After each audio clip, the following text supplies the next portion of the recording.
درست نہیں ہے، اور اگر جسے پسند نہیں ہے وہ چھوڑ کر کہیں دوسری جگہ چلا جائے امریکہ، چلا جائے برطانیہ، چلا جائے فلاں جگہ۔ یہ اسلامی حکومت ہے۔ اور آپ لوگ یہ بات نہیں جانتے ہوں گے، جانتے ہو تو اور جان لیجیے، الحمدللہ، اللہ اور مضبوط کرے، الحمدللہ آج بھی جب سے ملک عبدالعزیز رحمت اللہ علیہ نے توحید کی حمیت کو اجاگر کر کے توحید کے حساب سے اس ملک کی بنیاد رکھی اور آل سعود کو یہ بہترین چیز ملی، اس وقت سے لے کر کے آج تک یہاں کے محاکم شرعیہ میں، یہاں کے کورٹوں میں شریعت کے حساب سے، قرآن کے حساب سے فیصلہ ہوتا ہے۔ جج جو ہوتا ہے، ہائی کمان کا جج جو ہوتا ہے، چیف جسٹس جو ہوتے ہیں، کورٹوں کے، سپریم کورٹ کے جو جج ہوتے ہیں، آج بھی قرآن اور حدیث کے مطابق فیصلے دیتے ہیں۔ آج یہی ایک ملک ہے جہاں حدود کو لاگو کیا جاتا ہے، حدود کو، اسلامی حدود کو، اسلامی سزاؤں کو یہی لاگو کیا جاتا ہے کہ اگر کوئی دہشت گرد ہے تو اس کی گردن شریعت کے فیصلے کے حساب سے ماری جاتی ہے، کوئی زناکار ہے، شادی شدہ ہے اور ثبوت کے ساتھ پتہ چل گیا، اسے قتل کیا جاتا ہے اور قصاص میں بھی قتل کیا جاتا ہے۔ شرعی حدود کا نفاذ یہی ہے، اور پوری دنیا کے اندر شرعی حدود کا آپ لوگ کیا جانو، جاؤ کورٹوں کے اندر، قاضی اگر کسی مسئلے میں پھنستا ہے قرآن اٹھاتا ہے، حدیث اٹھاتا ہے، فقہ کی کتابیں اٹھاتا ہے، دوسرے دن وہ فیصلہ دیتا ہے۔ تو اسلامی حکومت ہے، کسی بھی طریقے سے اس اسلامی حکومت کے خلاف بغاوت کرنا قطعاً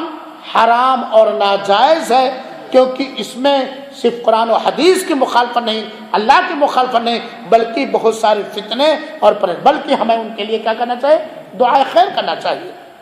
خیر خواہی کرنا چاہیے۔ اور خیر آج ہم بتاتے ہیں، ہم لوگ کہتے ہیں یہ قانون لایا ہمارے اوپر ظلم ہوا، رہنا ہو رہا رو چلے جاؤ، ہو سکتا ہے ان کی کوئی مجبوری ہو سکتا ہے وہ اپنے ملک کو مضبوط کرنا چاہتے ہو سکتا ہے اپنے ملک میں آنے والوں کو اور ترقی دینا چاہتے ہو۔ زبردستی تو کسی کی گردن پکڑ کر کے وہ اپنے ملک میں نہیں رکھے ہوئے ہیں نا، لیکن اگر یہاں رہنا ہے تو فرما برداری کرنا، یہاں رہنا ہے تو ان کی فرما برداری کیوں کرنی ہے؟ کیونکہ ہمارے اللہ نے ان کی فرما برداری کرنے کا حکم دیا، ہمارے رسول نے، ہمارے دین نے، ہماری شریعت نے ان کی فرما برداری کرنے کا حکم دیا۔ بہت سارے مسلمان جب ایسی حدیثوں کو پیش کرو تو کیا کہتے ہیں، مولوی صاحب لوگ حکومتوں کی چاپلوسی کر رہے ہیں۔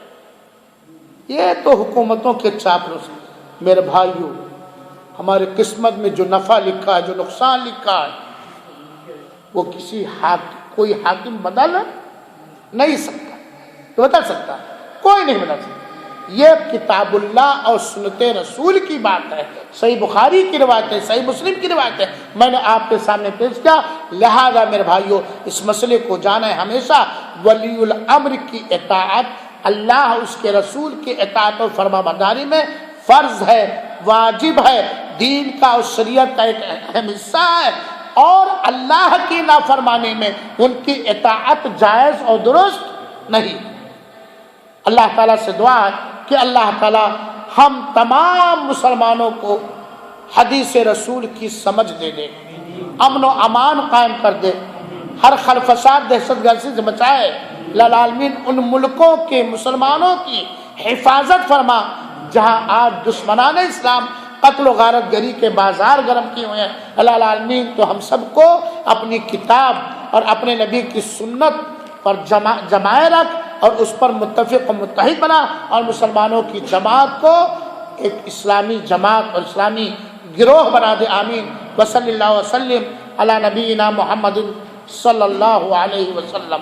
وآخر دعوانا ان الحمد للہ رب العالمین۔